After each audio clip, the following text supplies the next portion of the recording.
Got a 500 shadow wheel here. This is my garage. You count it right. There's 5 bikes in here. Anyway, it's the one clear back by the door there. And I replaced the front tire on it. The other one was getting some weather cracks in it. And it's time to put something safe on there. I've already marked the tire as to where the light spot is. The light spot is always going to be opposite the heavy spot.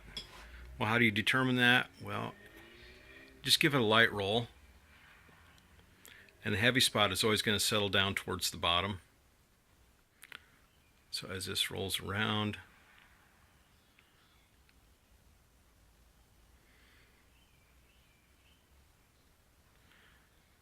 heavy spot goes to the top.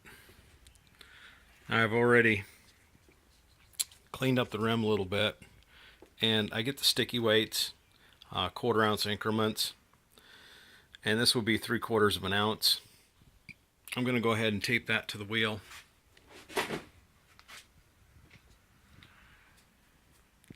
Okay, and then give it another spin. And if it stops at random places, then you've hit the right amount of weight.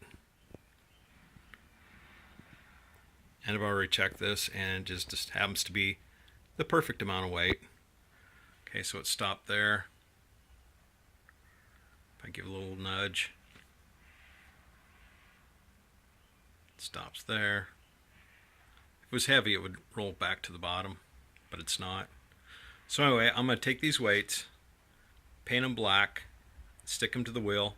I'll probably put them on the brake rotor side so they're less noticeable. And then this wheel will be ready to mount back onto the bike.